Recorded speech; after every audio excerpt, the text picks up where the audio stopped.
Scott. Bill Slaughter, Spencer. I'm Stan. Stan. Hi, Stan. Stan, hi, good to meet you. Stan. Stan. Good to meet you. Stan Spencer. Good to meet you.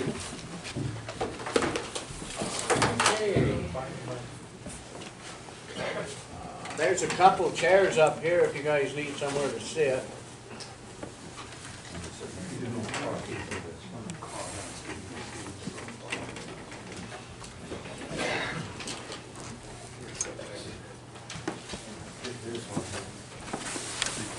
Okay. I'll sit over there, please. Thank you. It's not an X-ray machine. I'm not the field rep for this area, so I was really just coming along to be here and see what it is that folks want to talk about here today.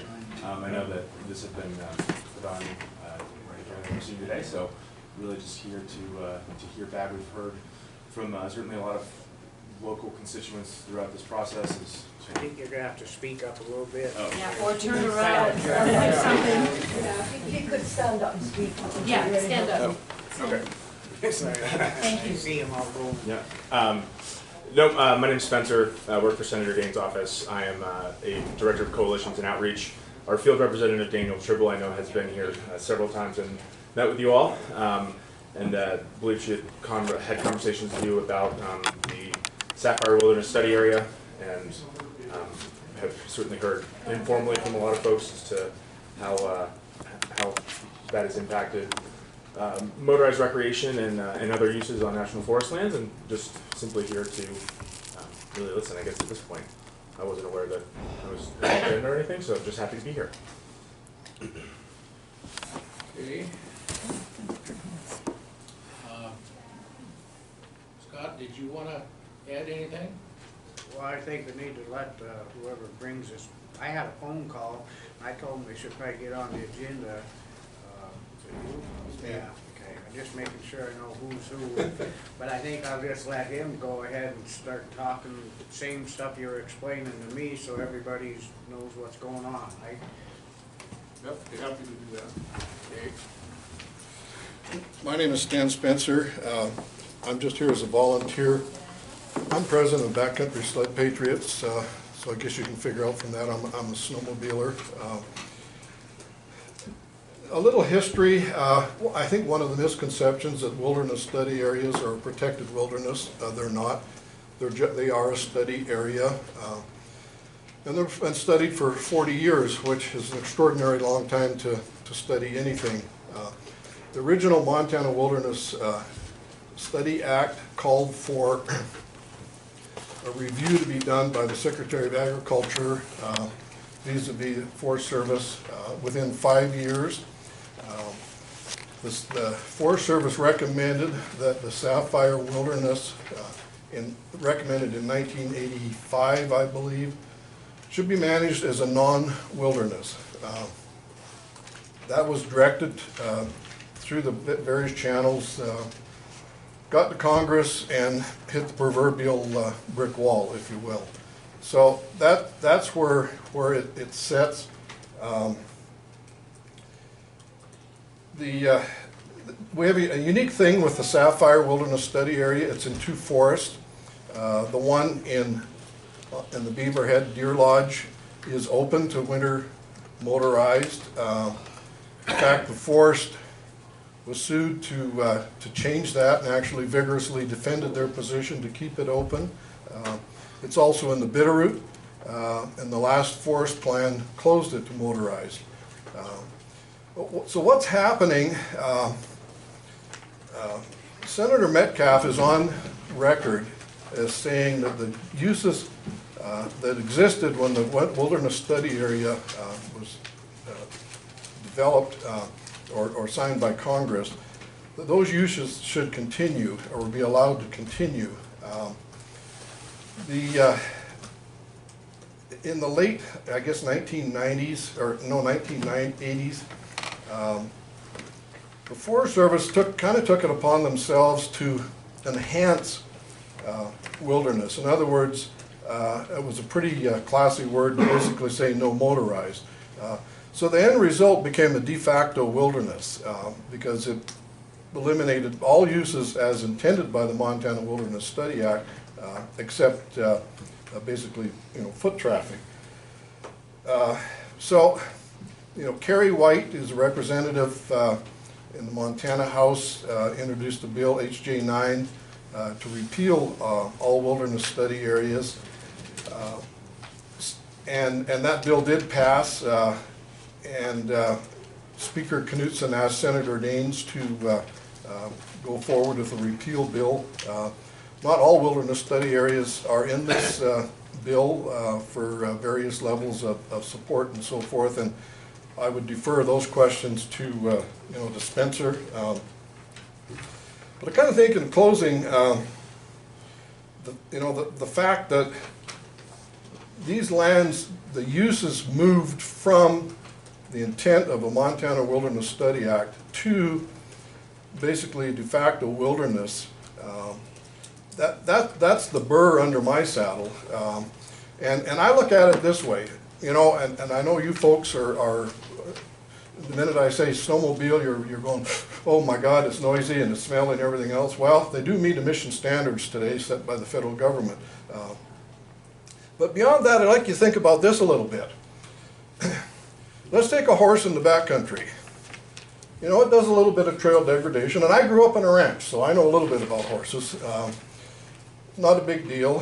They will spread noxious weeds if you're not using certified hay, and then I got a feeling that's probably not a 100% deal. So you have some issues there. I walk around the backcountry a little bit. I see some campsites that look not so nice in the, that I find. So now let's talk about snowmobiling. And I'm not representing all uses because I am a snowmobiler. It's my primary interest. But think about this. We can't get in the backcountry off trail until we have at least 4 feet of snow. And generally there's probably about 5 or 6 in this particular area. So when the snow melts, there's no sign of us being there. We leave less imprint on the land than foot traffic does. So all we're saying is, why do you now take an area and restrict it from a non-environmental impact use, but allow it for another use?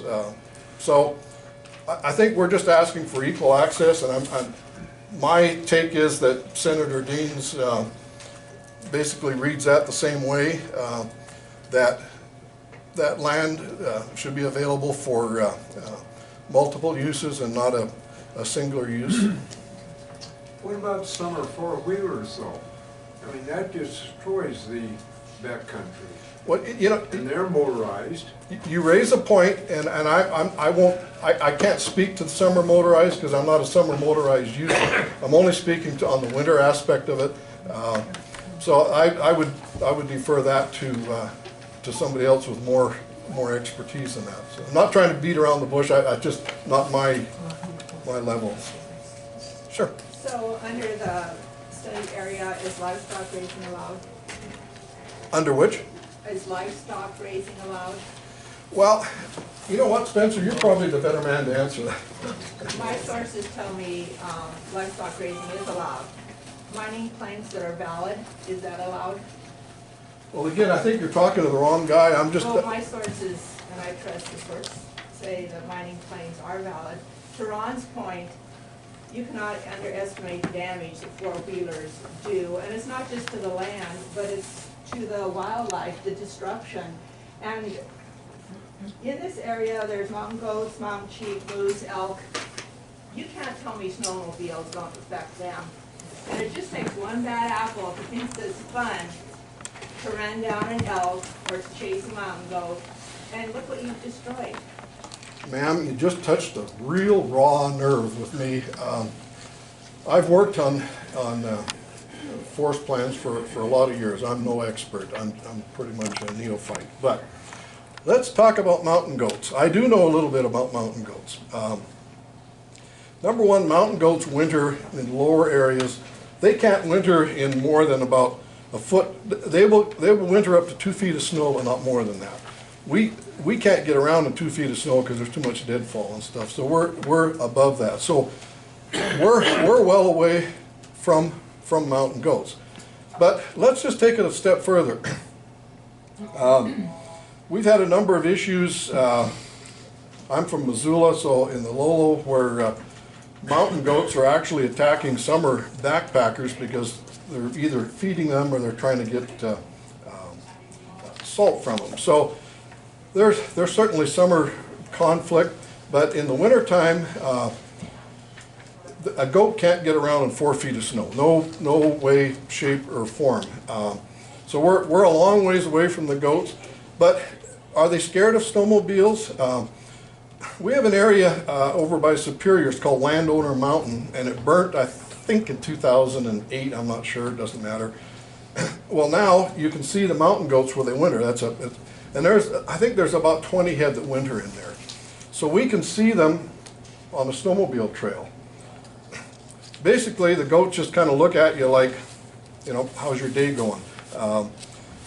I actually, when I found out about this, I asked for someone to take a picture of this because, you know, it's worth 1,000 words. So I have a picture of a guy on a snowmobile. He actually told me he had to whistle to get the goat to stand up to actually, you know, show it in the background. But here's what's interesting.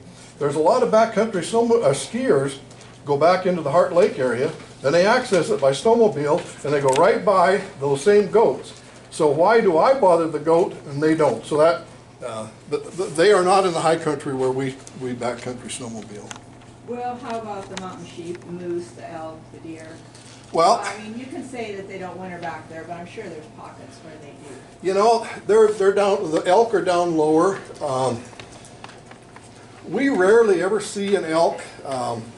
It is kind of interesting. We see elk in the Lolo Pass. They winter up high. It's 5,000 feet. It's kind of an anomaly for elk to winter that high, but there's some south-facing slopes that they seem to like. The snowmobilers go by them and the cross-country skiers.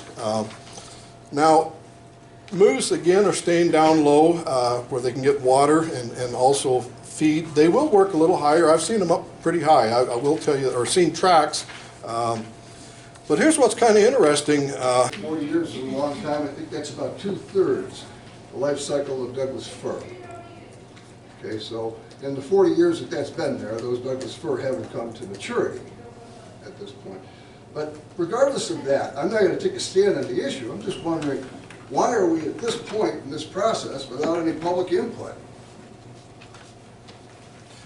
Well, again, I'm not the expert to answer that, but what happened is the Montana Wilderness Study Act said that the Forest Service had to come back to it in 5 years of the recommendation, which it did, and then Congress didn't act on it.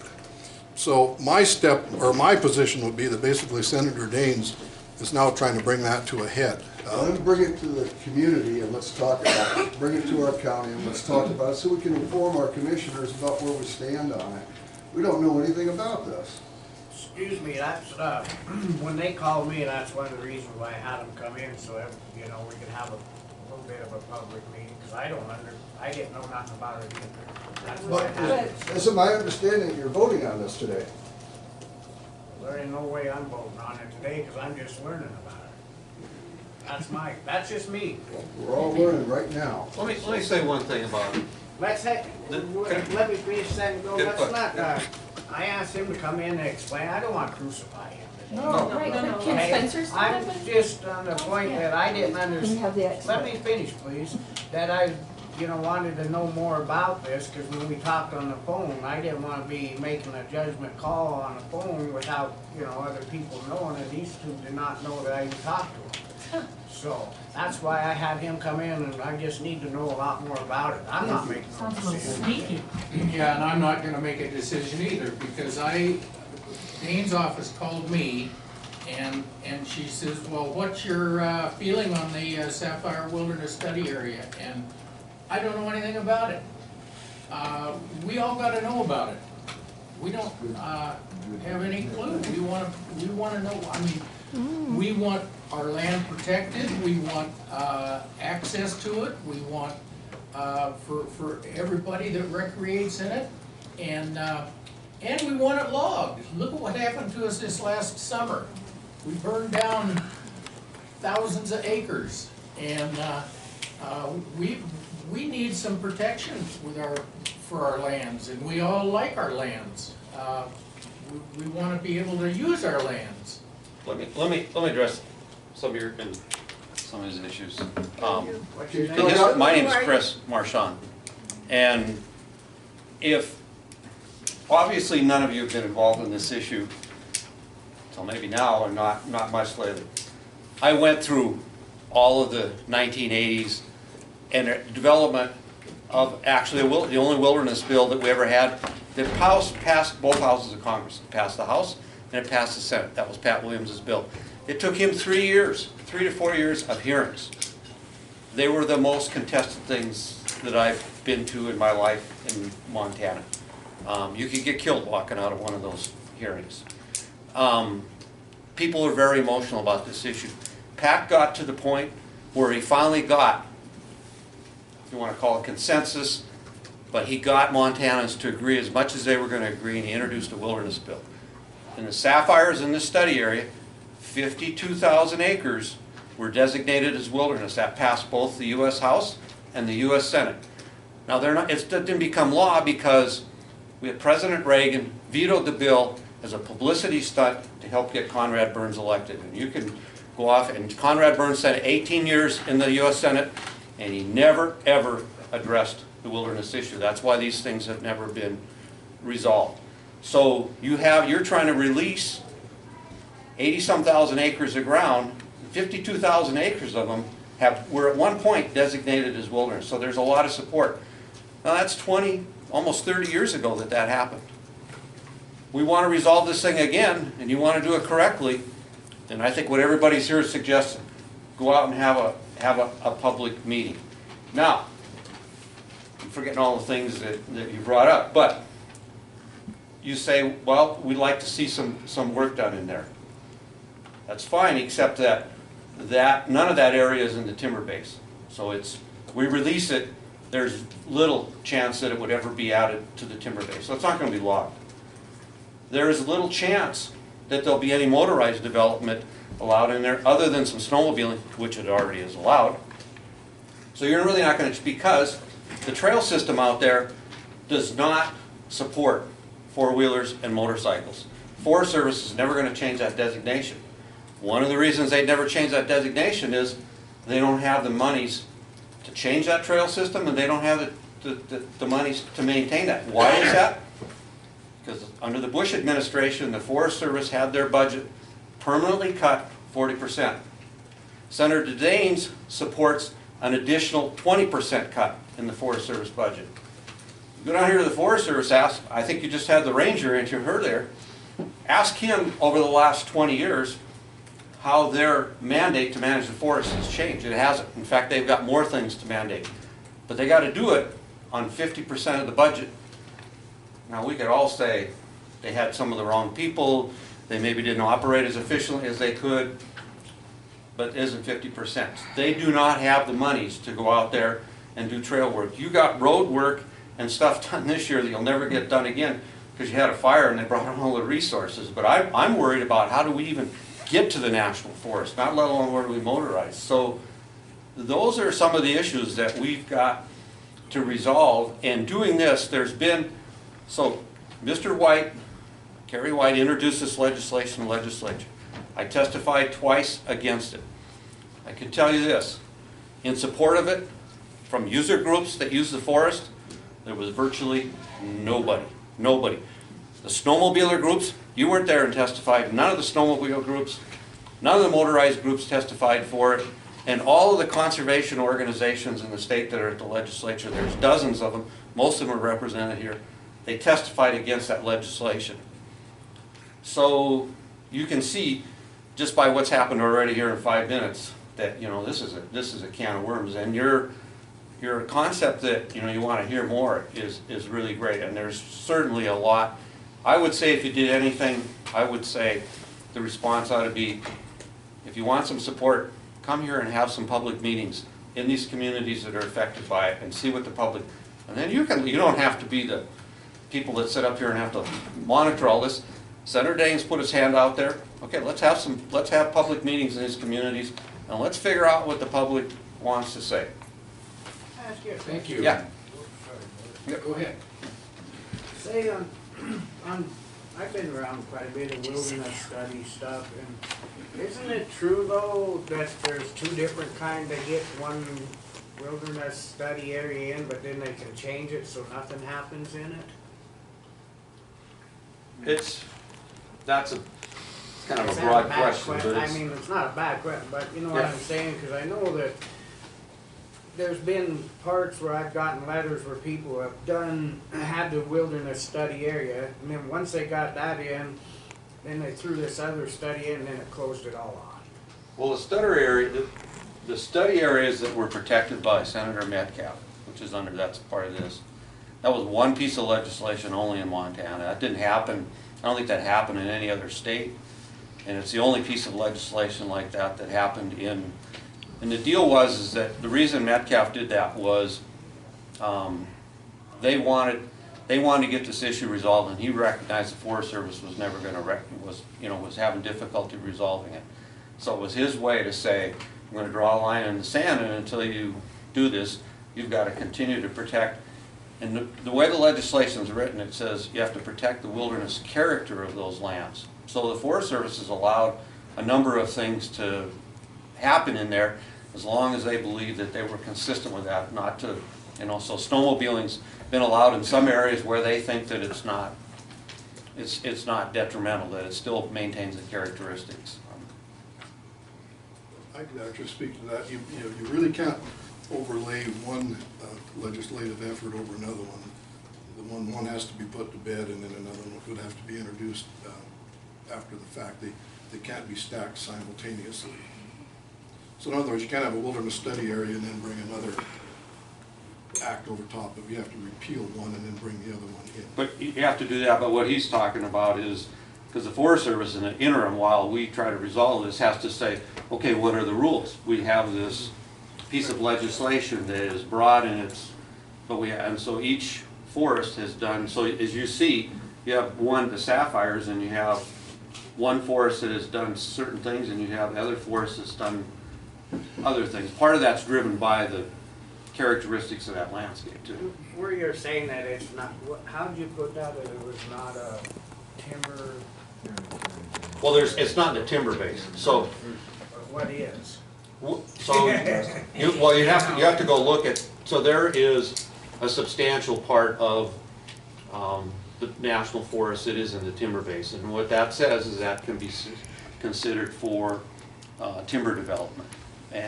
But on that note, I mean, I'm getting off Yeah. bit on the other side of this, but it still falls back. There's so many outfits that go against it that, that it starts out at a 15 million foot sale and ends up being a 7 million foot sale after 9 years. Well, so maybe I'm way off. Because here's another point that I think is really pertinent, is that I go back, so I've been involved in this for 30-some years, and I go back and I remember the 80s, and when you went to those meetings, I didn't walk out of them by myself. There were people, especially there were people on the other side that, those meetings got really, really contentious. They were, and I was 30 years ago, I was fairly young, I don't know, fairly young, and it was all new to me. When that whole thing was done, the whole thing was so ugly that when you got to the 90s, no one wanted to touch wilderness legislation again. And all those groups that have an interest in the forest, this was their relationship, I grew up in the timber industry, but this was the relationship between groups. It took us until the early 2000s to finally start talking to each other and realizing, hey, you can't not manage these forests.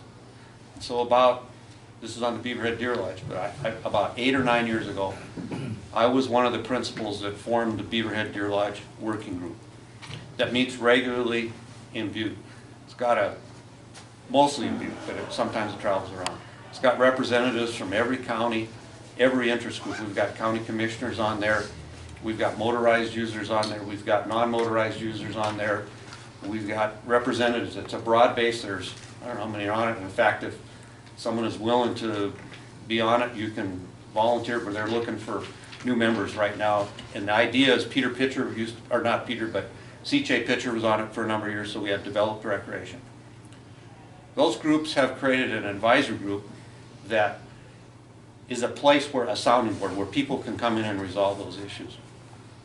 After the group could do anything that they wanted. It's not governed by the Forest Service or any organization.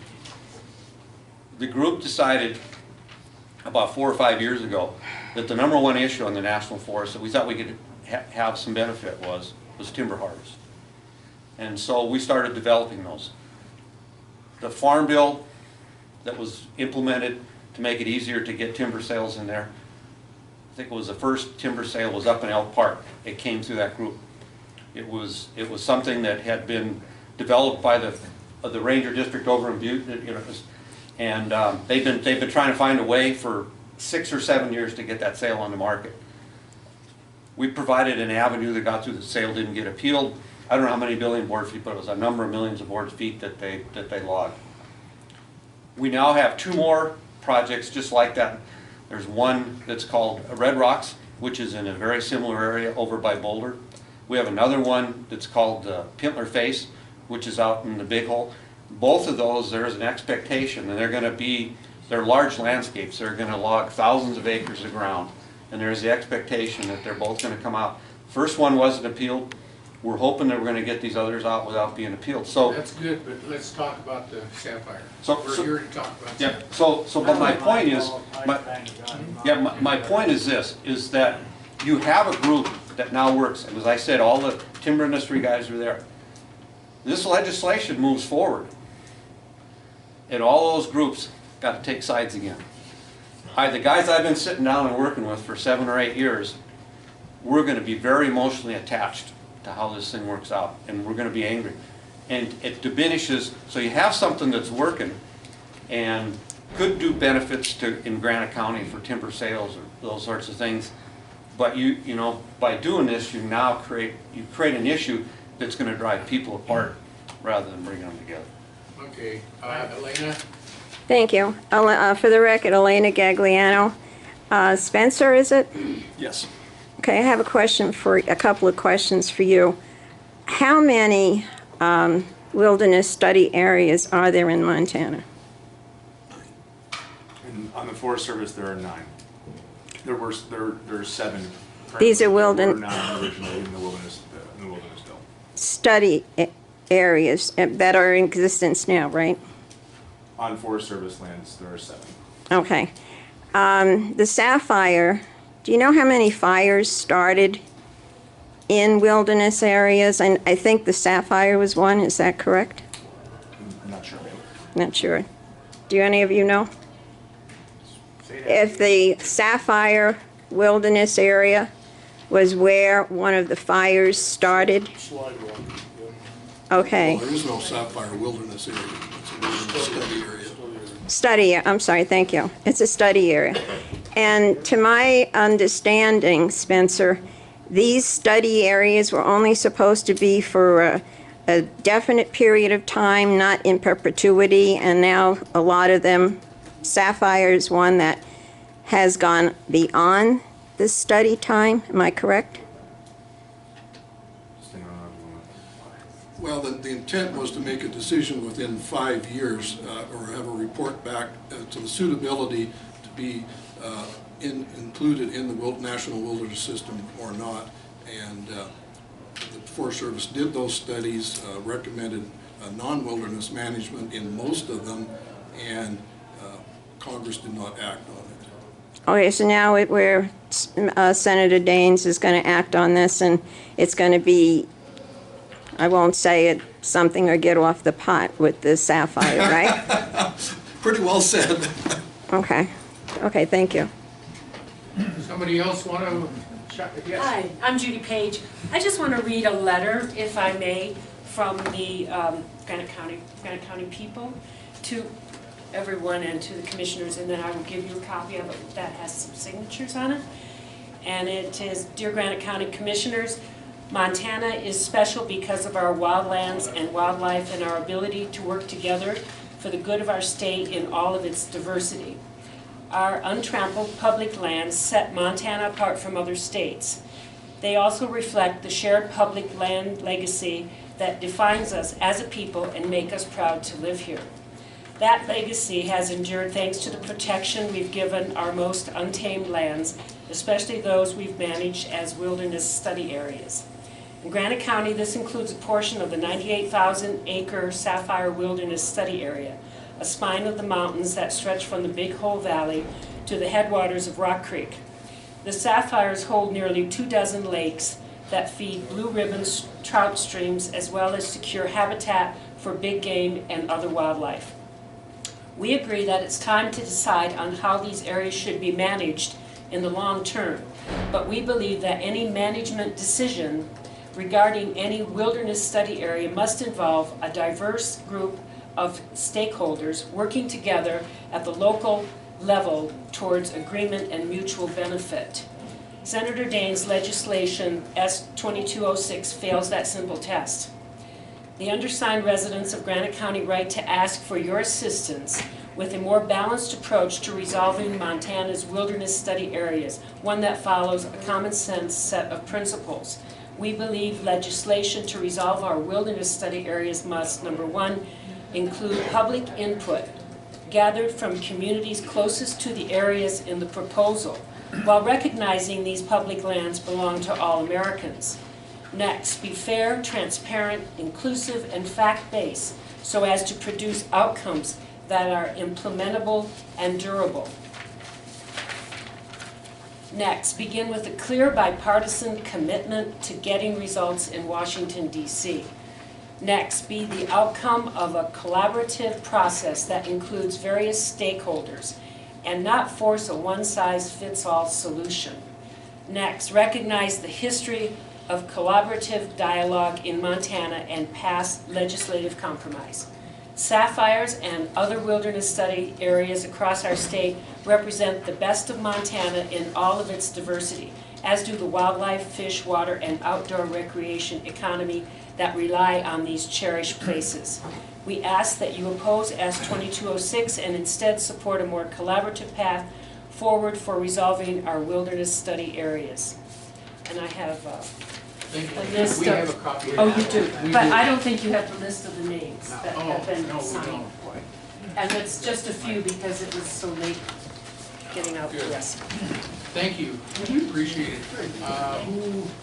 Somebody else want to chime I'd in? like to Yes. say, just coming off the tail end of that, I'm Sally and I'm with the Montana Wilderness Association. So MWA is a group that's been around for many decades. We've been involved in every wilderness bill that's taken place in Montana. There have been several solutions to the Sapphires and other WSAs that have come to Congress in the last couple decades, but politics kept getting in the way of those passing, like the 88 bill that Chris mentioned, that Pat Williams supported.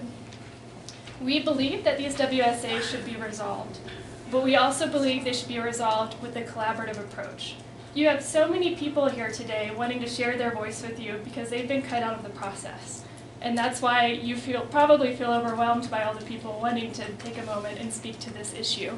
So I would like to ask you to change the process.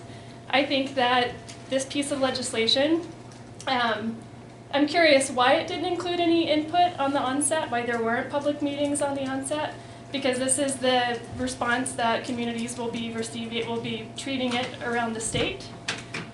So as you think about this proposal as this piece of legislation, whether you want to support it or not, I would encourage you to offer the public a true opportunity to participate with more notice, because this was fairly short notice for folks, so that we can adequately be a part of shaping the decisions that affect our public lands. People are very upset right now because they feel like their voices are not going to be listened to.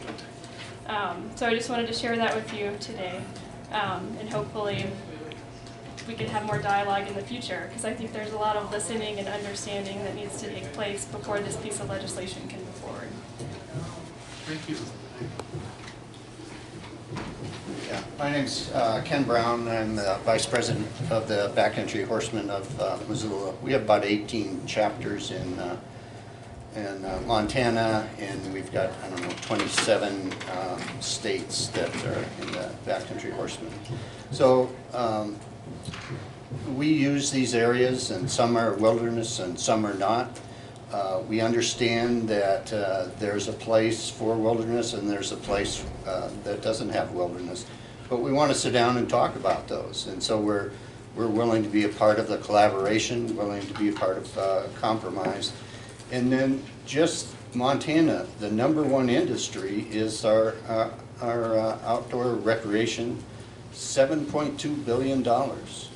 And so what are we going to do to protect that? There's people that come from out of state. You go to some of these trailheads, and there's a lot of vehicles that are from out of the state of Montana that are bringing dollars into Montana. So we have to be careful about what we do. And not everybody gets what they want, that's for sure, but we should be able to sit down at the table and talk about what our differences are and come to some kind of compromise on that. So thank you. Thank you. Anybody else? I think I like hearing, you know, I mean, there's so much come out here in the half hour we've been doing it, it's amazing, you know. I have another quick question, if you don't mind. So Chris said that there's no money in the Forest Service budget for trails. So suppose this area was opened up to be motorized, where would these people go? Just take off and just go wherever? I don't know, do they stay on the trails when there's 5 feet of snow? I mean, I don't know. You're right, they don't, that's a good point. They don't stay on the trails. But I'm and just same saying that- with the ATVs. I just wondered what the plan was. I thought it was just mainly snowmobile, aren't you talking? No, it's four-wheelers too. During the summer, yeah. I know a lot of the access, and I spend a lot of time out in the woods, a lot of the access that has travelable trails, there's a sign up there that says no motorized, no ATVs or no, and those trails are closed off. I know a lot of them are. Yeah, but they break through. I also want to point out, when Chris mentioned the Pat Williams bill that proposed 50,000 odd acres of wilderness, that means that there were 40,000 odd acres of wilderness that weren't proposed. And there was a balance there. Even though there is, 99,000 acres in the WSA, in the Sapphire's WSA, there's a compromise to be reached that can help our neighbors get along with our neighbors and help, all interests can be represented on the landscape. And that's what we want to move forward with, is a solution that includes all voices and that isn't a top-down approach. Spencer, I think you've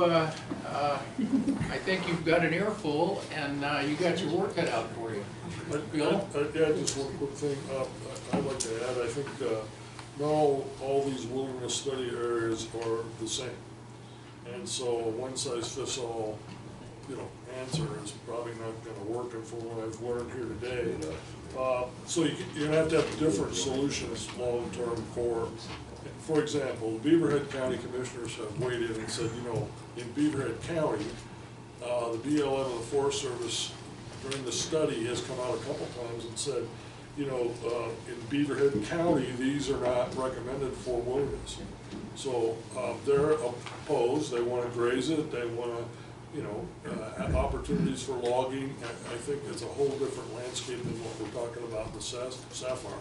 So, so we can't just look at what we've got to deal with in Granite County and say it's equivalent to what Beaverhead County Commissioners are dealing with. It's a whole different landscape.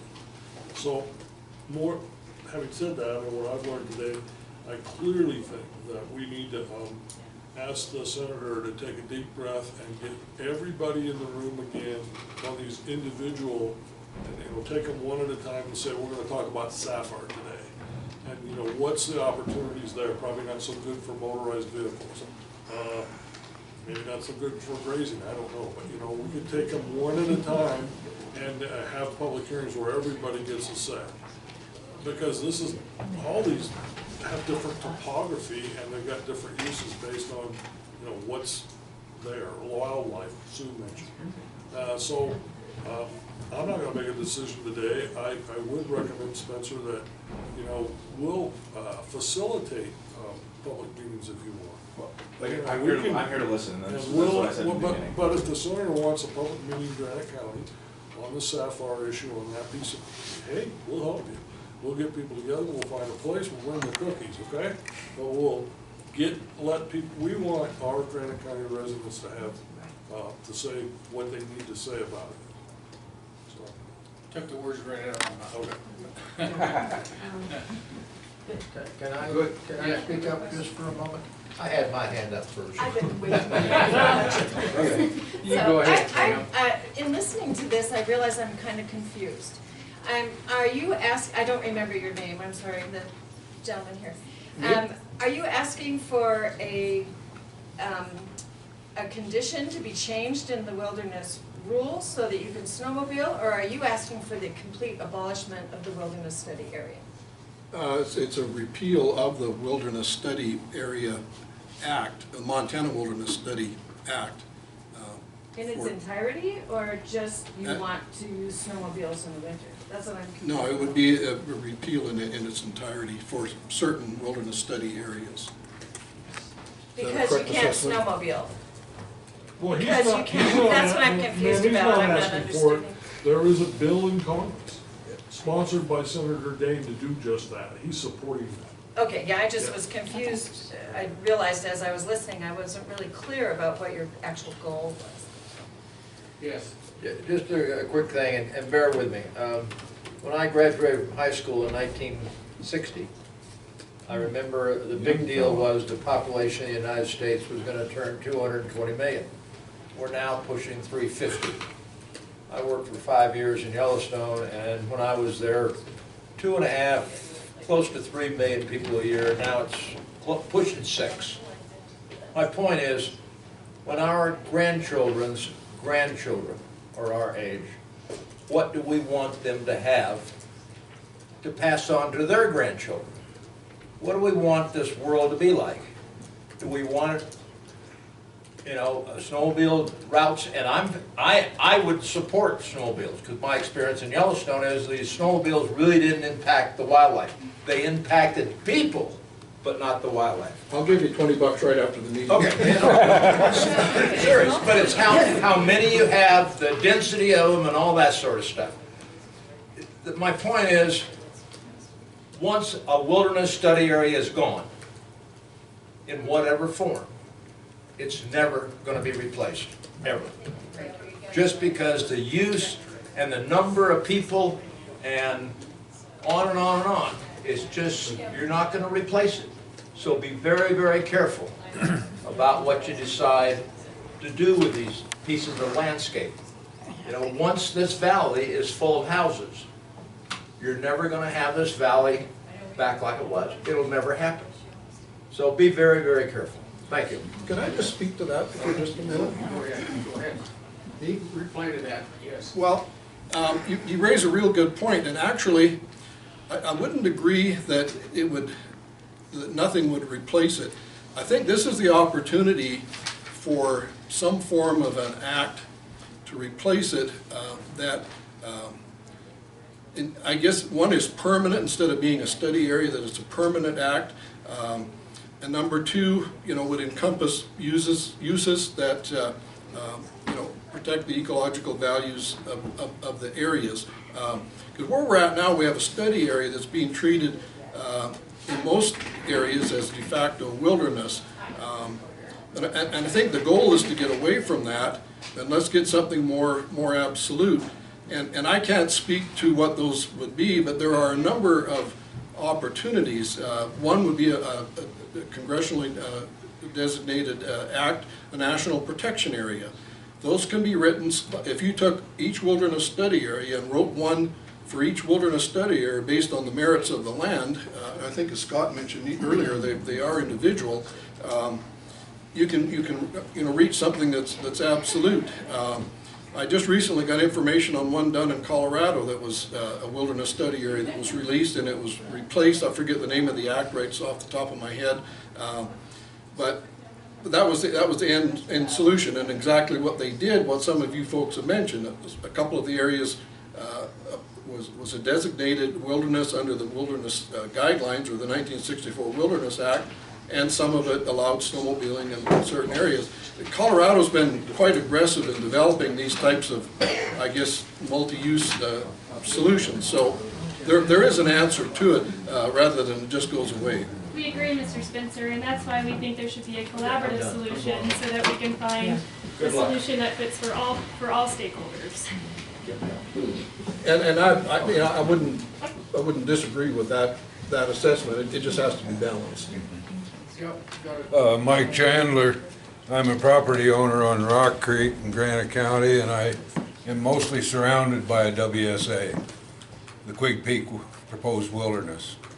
It has always been proposed as wilderness by the Forest Service and whatever, and there are things about that. I would love to be able to take a tractor just off the end of my property into patch a lodgepole and get some poles, but I can't. But that doesn't really mean anything in the big picture. The other thing is, it seems to me that people that consider themselves conservatives are the ones that are pushing against conservation issues. You couldn't have a rancher continue to ranch if he wants to degrade everything.